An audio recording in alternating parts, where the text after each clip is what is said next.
Tamam. Jadi permulaan kita akan baca dulu kitab Isbalul Aman. Isbalul Aman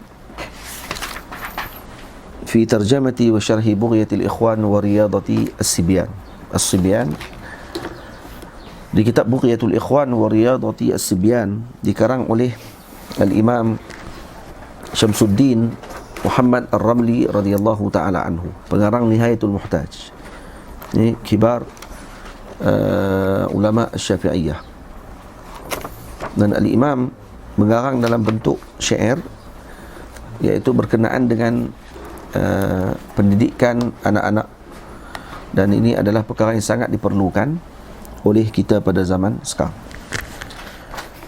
Anak-anak ini adalah perkara yang pertama yang akan yang menjadi perhatian kita semua, dan ianya merupakan tanggungjawab yang telah dipundakkan kepada ibu ayah. Kerana dengan sebab mereka lah nanti kita ni akan diberikan anugerah oleh Allah Subhanahu wa taala ataupun akan dicela di sisi Allah Subhanahu wa taala. Kata syair mengatakan, Hattan ibni Mu'alla At-Ta'i, beliau mengatakan, wa innama auladuna bainana akbaduna tamshi 'ala al-ardi. Anak-anak kita ini adalah mereka merupakan akbaduna tamshi 'ala al-ardi.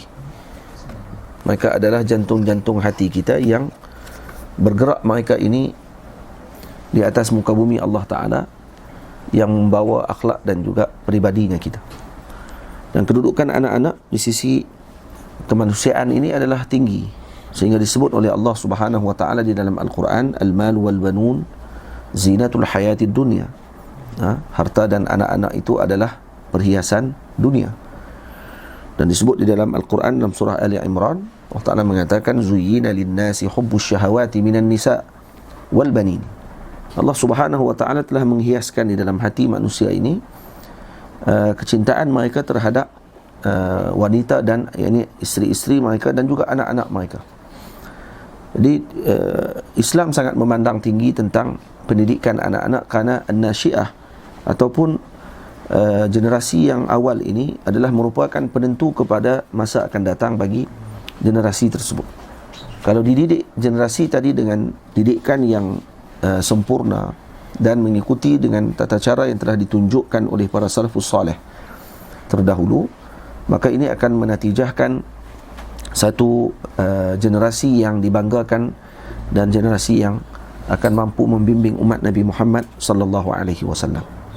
Namun jika tidak dibimbing dan tidak diberikan perhatian besar terhadap pendidikan anak-anak, maka ini akan menatijahkan perkara yang buruk pada masa akan datang, ketika anak-anak tersebut menjadi orang-orang yang telah dewasa pada zaman mereka. Karena itu para ulama mengambil perhatian terhadap perkara tersebut, mengarang dan juga menyusun kaedah dan juga cara bagaimana untuk kita mendidik anak-anak kita. Jadi perkara ini akan diketahui oleh orang-orang yang telah ada anak-anak lah, macam mana susahnya dan betapa rungsingnya mereka memikirkan untuk mendidik anak-anak, khususnya pada zaman sekarang yang penuh dengan ujian. Jadi anak-anak terdedah dengan pelbagai ujian pada zaman sekarang yang lebih luas dia punya alamnya. Ini alam globalisasi ini yang penuh dengan pancaroba, semuanya di hujung jari. Jadi apa sahaja kejahatan, kebaikan, semuanya di hujung jari pada waktu tersebut. Jadi kalau anak-anak tidak dikawal, kerana kita tidak akan duduk bersama-lamanya dengan anak-anak kita, kita bukan akan terus bersama dengan mereka sampai kepada mereka dewasa. Sampai satu saat kita terpaksa lepaskan mereka. Burung juga ketika mana telah tumbuh sayapnya, mereka akan bebas. Setelah itu meninggalkan sarangnya dan tidak akan duduk lagi dengan ibu ayahnya. Maka anak-anak ini juga nanti akan mula tumbuh sayapnya, dan kemudian mereka nanti akan mula mencari kepada sesuatu yang mereka telah diberikan perhatian pada ketika mana mereka kecil. Sekarang itu tempoh pendidikan daripada umurnya 3 tahun, kerana waktu ketika tersebut mula dah anak tersebut untuk menerima. Kerana ada seorang bahis bagi pendidikan anak-anak yang mana namanya Sadruddin Aidar daripada Turki. Beliau mengarang berkenaan dengan bagaimana cara untuk kita meletakkan ataupun membina hissud dini atau hassud dini indal atfal. Maksudnya untuk membina semangat keagamaan bagi anak-anak ketika kecil. Diletakkan, mengatakan bahawa dia bahagikan kepada 3 proses ataupun 3 marhalah bagi anak-anak. Yang ini marhalah tahun umurnya 1 tahun sampai ke 3 tahun, marhalah umurnya 4 tahun sampai ke 6 tahun, ataupun minta maaf 7 tahun, dan daripada tempoh 7 tahun tadi sampai kepada marhalah yang ketiga 7 tahun sampai ke 11 tahun bagi wanita, kanak-kanak kecil perempuan, dan 7 tahun sampai ke 13 tahun bagi kanak-kanak lelaki. Jadi ketiga-tiga proses ini, tiga-tiga umur ini adalah tempoh untuk kita melihat dan memerhatikan keadaan mereka. Karena tempoh kanak-kanak bermula daripada tahun 1 tahun sampai 3 tahun. Ini adalah tempoh untuk mereka, khususnya pada waktu 3 tahun tersebut, untuk mereka melihat dan juga mengambil perhatian daripada ibu dan ayah. Maksudnya perlukan kepada kasih sayang. Jadi ini waktu yang mana anak ini akan terkesan dengan perhatian daripada ibunya dan ayahnya. Karena itu waktu ketika ni mereka akan buat perkara yang boleh menyebabkan perhatian daripada ibunya. Faham? Dan kadang-kadang kita tengok ada waktu ni tidaklah terlalu besar dia punya ujiannya kerana masih kecil. Umur 4 tahun sampai ke umur 7 tahun, ini tempoh untuk dia mula taklid, mengikut kepada apa yang dia kagumi. Khususnya yang paling besar, kata Sadruddin Aidar, adalah ailahnya, keluarganya. Jadi orang masyarakat sekeliling ataupun keluarganya yang berada di kelilingnya, khususnya ibu dan ayahnya. Maka apa yang dia lakukan, tindakan yang dia buat, biasanya dia akan taklid kepada ibu dan ayahnya. Cara cakapnya, cara gerakannya, pakaian yang dia pakai, dan juga sebagainya. Maka dia akan ikut kepada yang paling dia jadikan sebagai idola. Pada waktu tersebut yang paling hampir dengannya adalah ayahnya ataupun ibunya pada ketika tersebut. Jadi si anak perempuan akan ikut dengan ibunya, mana si anak lelaki pula akan mengikuti ayahnya. Dan waktu inilah si ibu dan ayah perlu menunjukkan perkara yang terbaik. Karena ketika ini jika tidak ditunjukkan contoh tauladan yang terbaik, maka ini akan menyebabkan kesan besar ketika kanak-kanak ini mencapai umurnya 8 tahun dan ke 11 ataupun ke 13 tahun. Dan setelah itu maka tidak boleh lagi untuk kita nak mula membina dan juga nak mendekati, seperti mana sebahagian di kalangan masyarakat ada yang mula memberikan pendidikan agama kepada anak-anak pada umurnya 11 tahun. Maka waktu tersebut tidak sesuai lagi untuk disampaikan, dan malah anak tadi akan menjadi memberontak dan dia tidak mau pada waktu tersebut. Illa man rahimah rabbuh. Jadi orang yang diberikan rahmat oleh Allah Subhanahu wa taala. Tapi kalau kata waktu ketika umurnya 4 tahun dan sampai kepada 7 tahun, diberikan didikan agama, disebutkan kepadanya tentang Allah, disebutkan tentang Nabi SAW, ini perkara yang akan menyebabkan dia akan sentiasa mengingati perkara tersebut, bahawa dalam hidupnya ini ada Tuhan, dan hidupnya ini perlu kepada agama dan perlu kepada pendidikan akhlak dan juga membentuk perkara tersebut pada dirinya, insya-Allah. Jadi kita akan sebab tu kita memilih kitab Bughyatul Ikhwan, yang saya telah terjemahkan kitab ini beberapa tahun yang dulu, cuma tak sempat disyarahkan. Nama pun dah ada, cuma diletakkan oleh guru yang mulia Maulana Syekh Ahmad Mamduh hafizahullah, cuma tak dikeluarkan syarahnya lagi. InsyaAllah ada rezeki dan peluang nanti kita akan keluarkan syarahnya, insyaAllah ta'ala. Ma'ala kulli hal, tuan-tuan semua dah ada, moga-moga ada di tangan masing-masing lah PDF-nya, kerana kitab ni masih tak dicetak. Begitu juga dengan kitab Fathul Muta'ali yang baru saja saya siapkan dalam tahun ini. Jadi insya-Allah kalau ada rezeki nanti akan keluar dia punya cetakannya, insya-Allah taala. Baik, kita mula bacaan kitab kita dengan Bughyatul Ikhwan ataupun kitab Isbalul Aman yang saya telah terjemahkan kitab ini. Bismillahirrahmanirrahim. Saya berpandukan kepada kitab Simtul Aqiyan, iaitu syarahan bagi Bughyatul Ikhwan wa Riyadatis Sibyan, karangan Al-Imam Basaudan rahimahullahu ta'ala. Bismillahirrahmanirrahim. Alhamdulillahil waliyil hamdi, muwaffiqil qalqi li kulli rusydi. Segala puji bagi Allah yang merupakan sebaik-baik pengatur pujian. Ini kerana tidak ada yang dapat memuji Allah Subhanahu wa taala. Kerana itu disebut waliyil hamd. Kerana Allah Taala sendiri yang mengatur dan memilih pujian terhadap dirinya. Kerana tidak ada sesuatu pun yang mampu untuk memuji Allah Subhanahu wa taala dengan sebaik-baik pujian melainkan Allah Taala sendiri. Ini kerana yang mengenal Allah hanyalah Allah. Kerana itu Sayyidina Abu Bakar radhiyallahu taala anhu, Siddiqul Akbar mengatakan, beliau menyebut la ya'rifullaha illa Allahu fatta'idi wad-dinu dinani imanun wa isyraku walil uquli hududun la tujawizuha wal ajzu an darkil idraki idraku. Jadi tidak mengenal Allah Subhanahu wa taala itu ajzi anil idraki idraku. Karena yang mengenal Allah apa dia? La ya'rifullaha illallah. Tidak mengenal Allah melainkan Allah sahaja. Jadi Allah yang mengenal dirinya sendiri. La tudrikuhul absar wa huwa yudrikul absar wa huwal latiful khabir. Dan yang mengenal Allah hanya Allah. Karena itu disebut alhamdulillahil waliyil hamdi. Karena yang mengenal Allah hanyalah Allah. Jadi Allah yang merupakan sebaik-baik pengatur pujian terhadap dirinya sendiri. Muwaffiqil qalqi li kulli rusydi. Yang memberi taufik kepada makhluknya pada segala jalan kebaikan. Baik. Taufik, makna taufik di sisi al-Imam Abu Hasan al-Asy'ari radhiyallahu anhu adalah khalqu qudratit ta'ah. Khalqu qudratit ta'ah. Manakala di sisi al-Imamul Haramain, makna taufik adalah khalqut ta'ah. Jadi ini perbahasan daqiq tentang masalah tersebut. Ini bukan tempat perbahasannya. Apa beza di antara khalqut ta'ah dengan khalqu qudratit ta'ah? Ala kulli hal, para ulama yang mengatakan dengan perbahasan khalqu at-ta'ah tersebut, iaitu dengan berpegang dengan mengatakan bahawa maksud diciptakan ta'ah tersebut adalah dengan dijadikan salamati al-alat wal asbab. Maksudnya dijadikan kepada mereka sejahtera pada alat ataupun sebab untuk melakukan perkara tersebut. Jadi khalqut ta'ah tadi dengan maksud salamati al-alat wal asbab. Jadi contohnya dijadikan air sebagai alat untuk berwudu, dan kemudian adanya anggota pada tubuh badan kita untuk berwudu.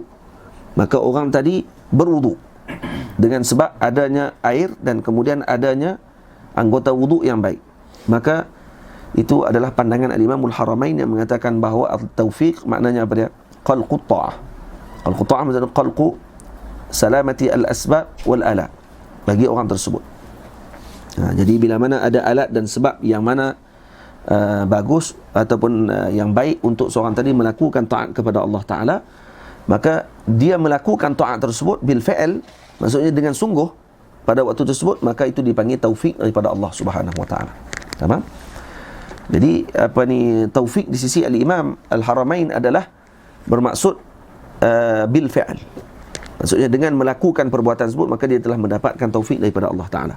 Tamam? Karena itu orang musyrikin mereka disiksa oleh Allah Ta'ala dan tidak diberi taufik. Dan disiksa kenapa? Karena disiapkan alat dan juga asbab, tapi mereka tidak melaksanakan perkara tersebut.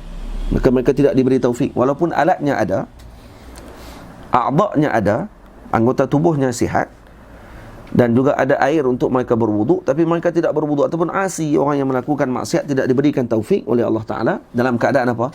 Alatnya lengkap, ada air untuk berwudu, ada anggota tubuh untuk mengambil wudu, tapi mereka tidak berwudu. Kenapa? Karena tidak dijadikan oleh Allah Ta'ala taufik kepada mereka untuk mereka melakukan taat kepada Allah Ta'ala. Manakala al-Imam al-Asy'ari mengatakan khalqu qudratit ta'ah. Khalqu qudratit ta'ah maksudnya di sini adalah dengan bil quwwah. Dijadikan bukan bil fi'l. Bil quwwah maksudnya dengan sungguh mereka akan melakukan ketaatan tersebut. Baik, tamam. Itu bukan secara ringkasnya perbahasannya begitu. Cuma kita katakan maksud taufik di sini adalah dijadikan oleh Allah Subhanahu wa taala qudrati ta'ah ataupun khalqut ta'ah 'ala al-'abd. Muwaffiqil khalqi li kulli rusydi, yang memberi taufik kepada makhluknya pada segala jalan kebaikan. 'Ala alladhi bihi 'alaina an'ama. Pujian itu juga adalah ke atas segala nikmat yang dikurniakan kepada kita. Apa nikmat yang Allah Ta'ala beri kepada kita? Nah, apa yang dimaksudkan dengan nikmat yang telah dikurniakan tadi? Iaitu nikmat yang pertama, nikmat dijadikan serta mendapat perhatian dan juga kelembutan daripada Allah Subhanahu wa Ta'ala. Itu nikmat al-ijad ba'dal adam. Nah, jadi nikmat dijadikan yang sebelumnya kita tidak ada, maka dijadikan oleh Allah Subhanahu wa Ta'ala. Itu dipanggil nikmat yang pertama. Dan nikmat ketika mana ijad ini, maklum bagaimana kita dijadikan oleh Allah Ta'ala, diletakkan nutfah, nah, kemudian dijadikan mudghah, kemudian dijadikan alaqah, diletakkan fi qararin makin, di tempat yang terbaik, yang di dalam rahimnya ibu, dan diberikan perhatian dengan penuh kelembutan oleh Rabbul Jalil, kemudian diberikan dengan penuh inayah sehinggalah kita dikeluarkan di muka bumi Allah Subhanahu wa Ta'ala. Kemudian nikmat yang kedua yang kita perolehi adalah nikmat al-Islam wal iman, dan hadza min a'zamin ni'am. Nah, jadi ini adalah Islam dan iman itu adalah nikmat yang paling agung yang kita dapat daripada Allah Subhanahu wa Ta'ala. Maka puji di sini puji yang ada ta'alluqnya dengan apa? Dengan nikmat. Nah, maka ini tidaklah menjadi masalah kepada kita untuk kita memuji Allah Subhanahu wa Ta'ala. Puji kepada Allah yang mana Allah Subhanahu wa Ta'ala telah memberikan taufik kepada kita, telah memberikan nikmat kepada kita. Jadi dalam muqaddimah itu saja telah disebutkan kepada kita tentang kelebihan dan nikmat yang telah Allah Ta'ala berikan kepada hamba-hambanya. Hamdan ya'ummul arda turran wasama. Wasama iaitu pujian yang meliputi bumi dan langit seluruhnya.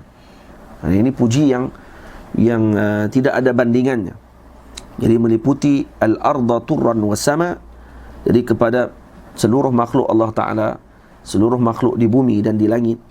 Maka pujian tadi merangkumi kesemuanya perkara tersebut. Thumma salatu ba'da ma qulna bihi ala nabi wa alihi wa sahbihi. Kemudian ucapan salawat setelah ucapan pujian.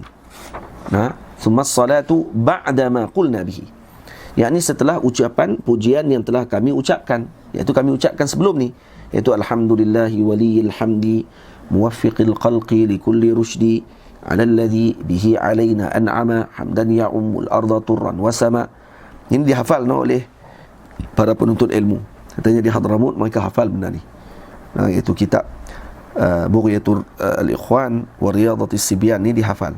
Nah, dalam ni terdapat faedah yang besar kenaan dengan tarbiyah dan ta'dib. Tamam? Ala nabi wa alihi wa sahbihi, ke atas baginda Nabi, ahli keluarga dan para sahabat baginda sallallahu alaihi wa alihi wasallam. Wa ba'du fat ta'dibu lis-sibyani min awwalin nashwi'atan musyani. Dan selepas mengucapkan pujian dan salawat, maka saya mengatakan bahawa mendidik kanak-kanak itu, at-ta'dib ini taf'il yang diambil daripada minal adab, diambil daripada kata akarnya al-adab. Jadi maksudnya apa dia? Maksud at-ta'dib adalah riyadah. Nah, ini mutlaqur riyadah kalau segi lughahnya. Yani apa sahaja latihan. Latihan apa? Riyadatun nafsi. Ta'dib maknanya riyadatun nafsi, dan juga dimaksudkan dengannya adalah riyadatun nafsi wa mahasinul akhlaqi. Yani pendidikan ataupun latihan jiwa serta pembaikan akhlak. Ini pembentukan akhlak yang baik. Jadi di sini apa sahaja bentuk pendidikan jiwa yang baik maka dipanggil ta'dib. Nah, apa sahaja. Jadi di sini dikhususkan dengan ta'dib as-sibyan. Maksudnya nak mendidik jiwa dan melatih serta membentuk akhlak para kanak-kanak. Nah, ini anak-anak kecil, iaitu yang dikhususkan dalam perbahasan dalam kitab ini. Jadi dan selepas mengucapkan pujian dan salawat, maka saya mengatakan bahawa mendidik kanak-kanak itu, yakni bermula daripada min awwalin nashwi atammu syani, iaitu bermula daripada permulaan tamyiznya. Nashwi maksudnya bermulaan daripada tamyiz. Jadi bermaksud di sini pada permulaan tamyiz, iaitu pada ketika mana umur yang kita sebutkan tadi. Sebahagian ulama meletakkan tamyiz diletakkan dengan tandanya. Tanda tamyiz adalah anak tersebut boleh mengenal kanan dan kirinya. Itu tamyiz.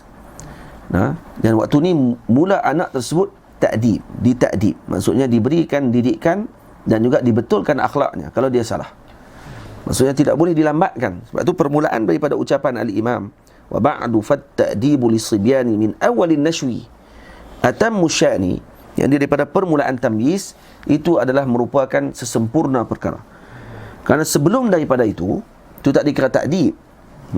Itu hanya memberikan contoh kepada mereka. Maksudnya pada umur 1 tahun, 2 tahun, 3 tahun kita bercakap dengan mereka, mereka hanya sekadar mengulang tanpa ataupun mengulang ucapan yang kita ucapkan, mengikuti apa yang kita lakukan tadi, hanya sekadar semata-mata ikut sahaja, taklid mahad, tanpa ada baginya cara untuk dia diberikan peluang untuk berfikir.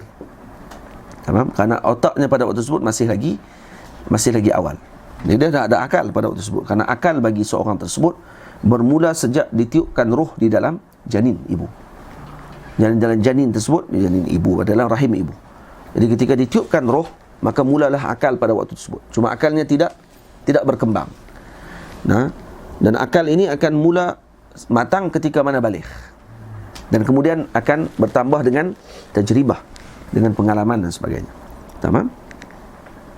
Jadi ketika mana tamyiz ini adalah tempoh untuk diberikan ta'dib kepada anak-anak tersebut. Jadi anak kita pada kalau umurnya 7 tahun contohnya, ataupun 5 tahun, sekarang ni tamyiznya cepat. Karena para ulama letakkan tamyiz boleh kenal kanan kiri, boleh basuh berak dia sendiri, boleh makan dengan tangan dia sendiri, maka itu dah dikira tamyiz. Tamam? Jadi sinu tamyiz ini kenapa perlu diberi perhatian? Karena waktu ni waktu untuk dia boleh nak membezakan antara baik dengan buruk. Waktu dipanggil tamyiz. Jadi kita boleh bagi tahu kepada ini baik, ini tidak baik. Dan kena maklum pada waktu tersebut. Jangan dibiarkan dia. Contoh anak kita umur 5 tahun suka tokak orang. Kita tak boleh pergi kata dekat anak kita, tak apalah, kecil lagi, tokak orang biasa tu. Tokak lagi, elok. Budak tu nanti dia akan terus dengan perkara tersebut kalau dia anggap kata perkara ni baik. Dan dia tidak dapat daripada perhatian daripada ibunya. Ibunya tak pernah kata apa. Ketika dia buat orang lain, mak dia tak pernah kata jangan buat orang, tak boleh buat macam tu, ini akhlak yang tidak baik. Mak dia tak pernah kata apa. Nampak tak? Sekarang ni ada sistem yang baru yang dibawa, saya pun tak tahu daripada mana, yang jangan mengucapkan yang perkataan tidak kepada anak-anak, tapi sebaliknya ucapkan perkataan yang positif kepada anak-anak. Jadi, kalau dia buat benda tak baik, jangan sebut tak boleh, tapi sebut benda yang baik. Jadi ini pun satu kesilapan sebenarnya, sebab tidak mengucapkan kepada mereka boleh dan tidak boleh. Ini bercanggah dengan apa yang disebutkan oleh Allah Ta'ala. Kerana dalam Quran Allah Ta'ala sebut if'al la taf'al. Al-Quran Nabi SAW sendiri sebut if'al la taf'al, buat jangan buat. Jadi jangan buat tu perlu dibagi tahu, jangan buat. Karena kalau kita hanya bagi tahu kata dengan perkataan positif tanpa bagi tahu jangan pada waktu tersebut, bermakna di sini dia tidak faham adanya larangan. Yang dia tahu adanya badil, adanya ganti kepada apa yang dia buat. Nampak tak? Yang lebih baik daripada itu. Maknanya yang ni pun baik, yang ni lebih baik. Yang mak saya bagi tahu ni, ini lebih baik. Jadi ini kesilapan kadang-kadang yang kerana kita terpengaruh sangat dengan barat. Barat dia nak didik mungkin dia didik anak dia sesuai dengan diri dia. Tapi kita golongan muslimin ada cara kita sendiri. Dan kemudian sebenarnya cara kita ni diambil oleh mereka. Memaklumkan yang tidak boleh kepada anak itu bukan satu perkara kesalahan. Salahnya kalau berlebihan. Semua benda tak boleh. Ni tak boleh, pegang ni tak boleh, ni tak boleh. Ini menghalang pergerakan mereka. Tamam? Jadi sebab tu mulanya pada permulaan tamyiz itu adalah merupakan sesempurna perkara. Min awwalin nashwi atammu syani. Bermula daripada permulaan tamyiznya itu adalah merupakan sesempurna perkara. Kalau kita tengok Nabi kita Muhammad sallallahu alaihi wasallam, baginda Rasul sallallahu alaihi wasallam memberikan didikan kepada anak-anak baginda Rasul, anak tiri baginda Nabi sallallahu alaihi wasallam, Sayyidina Muhammad ibnu Abi Salamah, ataupun Abdullah ibnu Abi Salamah, yakni anak tiri Nabi sallallahu alaihi wasallam, yang ketika mana baginda Rasul sallallahu alaihi wasallam yang sedang makan, kemudian datang anak tiri beliau, baginda Rasul, kemudian Nabi kata, "Kul ya bunai, wahai anakku yang tercinta, kul bi yaminik wa kul mimma yalik." Wahai anakku, makan dengan tangan kananmu dan makan apa yang ada di kelilingmu. Maksudnya yang berhampiran denganmu dulu. Maksudnya adab yang diajar ketika makan. Waktu makan tu Nabi beritahu, makan dengan tangan kanan, makan dengan apa yang ada di keliling. Karena tempoh makan ni adalah tempoh yang paling sesuai untuk takdib. Tempoh makan, tempoh sesuai untuk takdib, tempoh yang sesuai untuk kita bersembang tentang adab, tempoh yang sesuai untuk kita cerita kepada dia apa yang perlu dilakukan, apa tidak boleh dilakukan, dan sebagainya. Faham?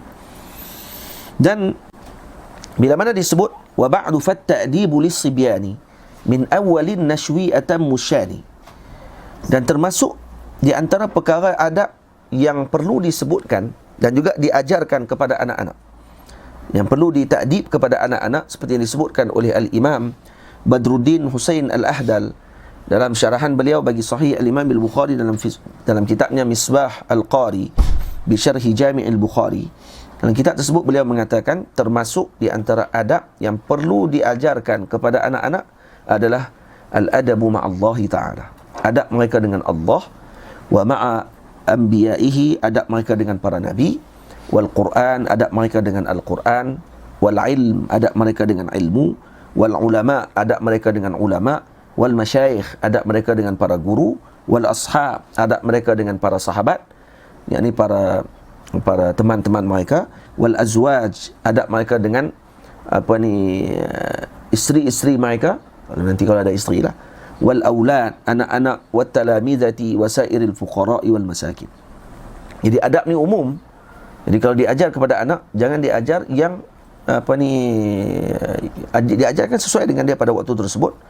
Karena itu mengenalkan mereka tentang Allah, menyebutkan mereka tentang Rasulullah sallallahu alaihi wasallam, ini adalah perkara yang sangat dituntut pada ketika tersebut. Maka Nabi mengatakan, "Allimu auladakum ala thalathi khisalin," atau "Addibu auladakum ala thalathi khisalin." Takdibkan anak-anak kalian, didik anak-anak kalian dengan 3 akhlak ataupun 3 khisal. Apa dia? Hubbi nabiyikum, cintakan nabimu, wa hubbi ahli baitihi wa tilawatil Quran, mencintai ahli keluarga Nabi, dan juga yang ketiga membaca Al-Quran ataupun menghafal Al-Quran Al-Karim. Kerana pembentukan akhlak dengan mengenal peribadi Nabi kita Muhammad sallallahu alaihi wasallam yang merupakan sebaik-baik uswah, sebaik-baik petunjuk yang Allah Ta'ala turunkan, dan tidak ada yang terbaik melainkan Nabi kita Muhammad sallallahu alaihi wasallam, adalah kesan besar untuk menjadikan anak tadi menjadi orang yang terbaik. Yang kedua, dibetulkan lidahnya, iaitu dengan Al-Quran Al-Karim. Sebab itu disebut tilawatil Quran. Kenapa Nabi sebut tilawatil Quran? Karena tilawatil Quran berkait dengan al-lisan.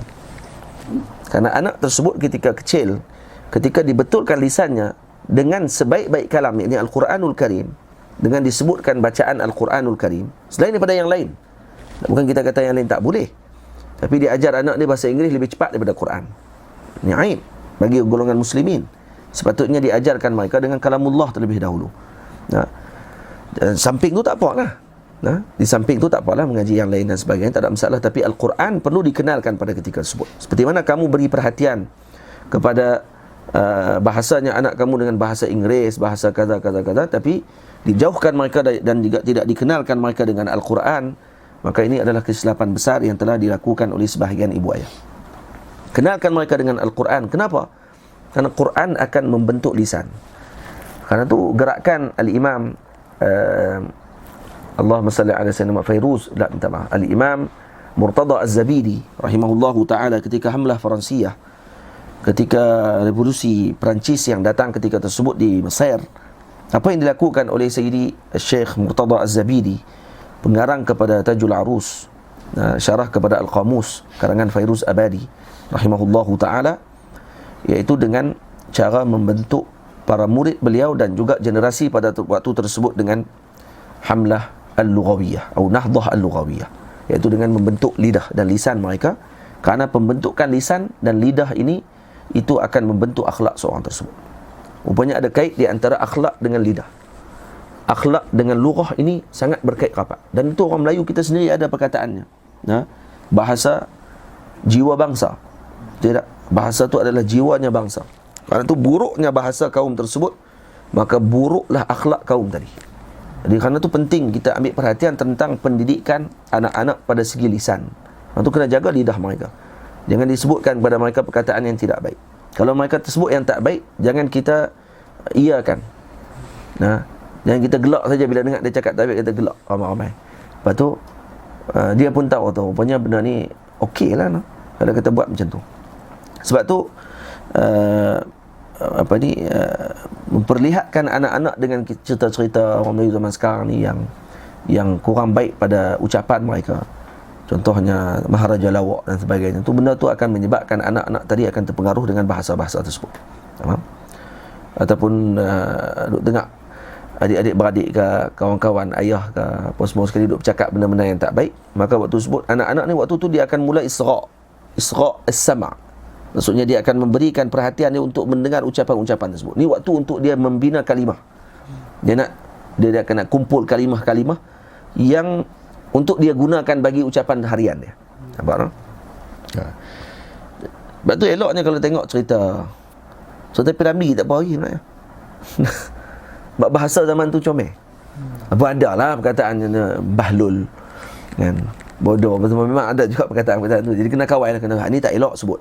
Sepatutnya ibu ayah kena ada sekali waktu tengok tersebut. Dan bila sebut yang tak elok, kena bagi tahu kat anak. Sebenarnya perkataan ni tak elok. Dan jangan sebut perkataan ni depan orang. Kena bagi tahu kepada dia. Maka dia akan tahu dia ada hak. Ini tak boleh sebut. Ini Walid marah. Yang ni mama marah. Ibu marah. Kenapa? Kerana ni tak boleh sebut perkataan ni kerana tak baik. Kalau terdengar mereka sebut tadi, mungkin mereka nak berlatih nak guna perkataan tersebut. Kita beritahu ni tak boleh. Yang ni sesuai, yang ni tak sesuai. Dan kerana tu pembentukan dengan tilawatil Quran, hifzul Quran, ini adalah perkara yang terbaik yang dianjurkan oleh Nabi kita Muhammad, insan yang terbaik. Nabi kata wa tilawatil Quran. Jadi yang pertama apa dia? Hub nabiyikum wa hubbi ahli baitih. Cinta Nabi, cinta ahli keluarga Nabi. Sebab tu mengajar anak-anak membenci ahli keluarga Nabi adalah satu perkara yang ajaib. Membenci keluarga Nabi ni ajaib sebenarnya. Kerana Nabi menyuruh untuk diajar kepada anak-anak untuk mencinta ahli keluarga Nabi. Tiba-tiba datang orang yang tua-tua benci dengan keluarga Nabi, maksudnya ni lebih teruk pada budak-budak. Faham? Lebih teruk pada budak-budak lagi. Maksudnya akhlak mereka ni perlu dididik dengan perkara tersebut terlebih dahulu. Kemudian tilawatil Quran, dan itu adalah cara yang terbaik untuk kita membina generasi, iaitu dengan memperbetulkan lisan mereka terlebih dahulu. Sebab tu anak-anak kalau zaman sekarang ni sebut WeChat, untuk main ayat-ayat yang ringkasan-ringkasan ayat yang kita pun baca tak faham. LOL kan, lot of love, apa dia? Kan? Apa dia? Allah ya kan, lot of love kan. Penuh dengan kecintaan kan. Jadi macam-macam perkataan-perkataan ringkasan yang pelik-pelik yang digunakan oleh anak-anak muda sekarang ni, kalau terpengaruh dengan anak-anak dan sebagainya, TikTok lagi, apa dia lagi, Bigo, dan semua benda tadi kalau tidak dikawal, diberikan kepada anak-anak gadget. Sebab tu kata masyayikh kami yang mulia Maulana Syekh Yusri hafizahullah taala, menghalang anak-anak daripada teknologi yang ada pada waktu sekarang juga adalah salah satu bentuk daripada menyebabkan anak tadi akan memberontak. Jadi yang patut bagi kita sekarang apa dia? Mengawal mereka, bukan menghalang mereka. Mengawal mereka. Bagus ada sebahagian ibu ayah yang kadang-kadang Quran ada. Handset dia tak guna depan anak dia. Handset tak guna depan anak dia. Dia akan masuk dalam bilik. Kalau nak tengok handset, kan nak tengok WhatsApp dan sebagainya, suami pun kena masuk bilik, isteri pun masuk dalam bilik tengok. Jangan bagi tengok depan anak. Depan anak pegang kitab ya. Tapi pegang kitab, handset tak belakang. Kitab pegang macam ni, handset tak belakang ni, sambil duk ni macam banzumah kan. Simtul Iqyan. Rupanya duk tengok handset, duk tarik. Masya-Allah. Yang anak pula tengok pak, masya-Allah, pak pegang kitab. Kerana taklid, mereka akan taklid pada waktu tersebut. Ada gambar sebenarnya daripada share, gambar mak, ayah pegang buku. Anak pun pegang buku. Tapi handset duduk belakang buku mak, handset duduk belakang buku pak. Yang anak betul handset dia tak ada. Anak pegang kitab sungguh. Sebab tu kita bukan kata ke orang, kita pun bila kita suka main game, anak kita memang suka main game macam tu lah. Betul ya Azmi?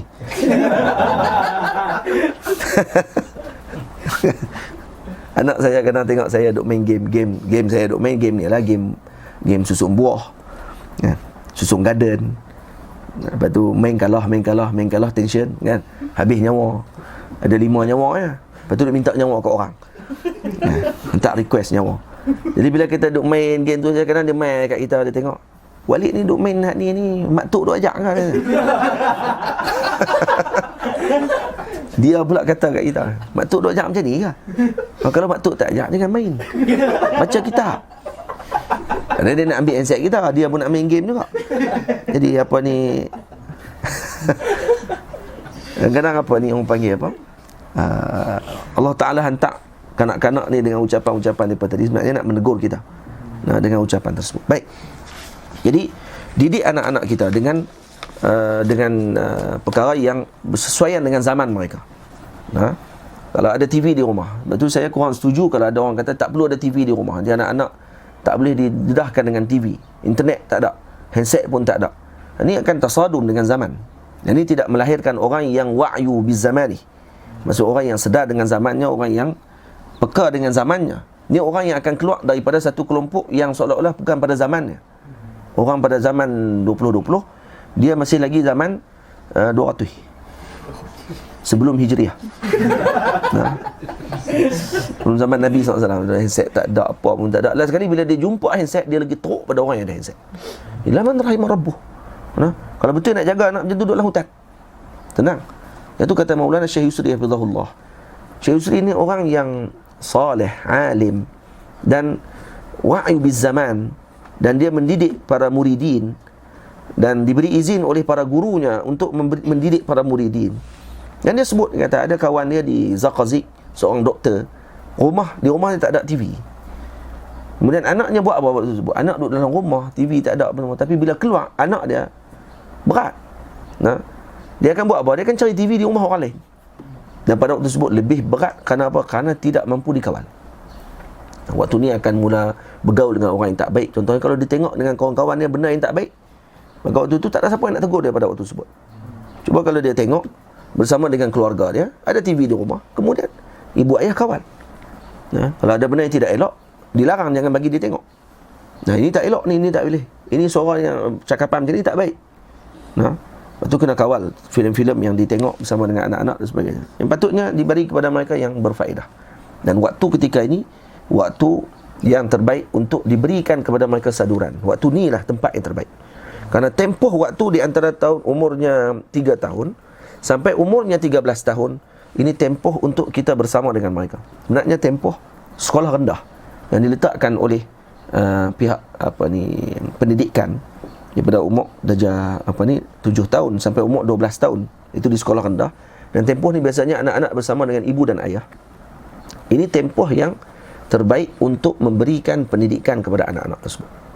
Diberikan takdik kepada mereka. Disertakan ini boleh, ini tidak boleh, ini boleh, ini tidak boleh. Tamam? Itu maksud.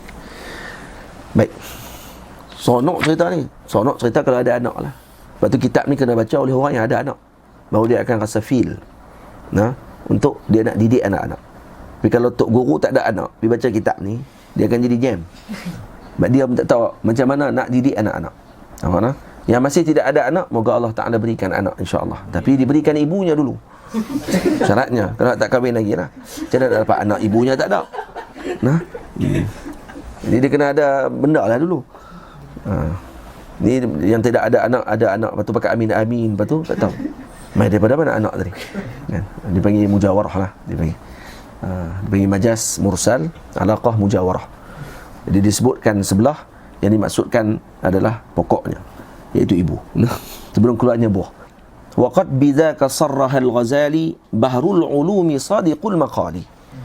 Dan perkara ini sesungguhnya telah dijelaskan oleh Al-Ghazali, yakni Al-Imam Al-Ghazali Muhammad ibnu Muhammadi Al-Ghazali At-Tusi rahimahullahu ta'ala, Bahrul Ulum. Bahrul Ulum yang merupakan lautan ilmu. Ini pujian daripada Al-Imam Syamsuddin Ar-Ramli rahimahullahu ta'ala terhadap Al-Imam Al-Ghazali, di antara Syekhul Mazhab, di antara ulama besar dalam mazhab Al-Imam Asy-Syafi'i Ashabul Wujuh, yang merupakan murid kepada Al-Imam Al-Haramain radhiyallahu anhu.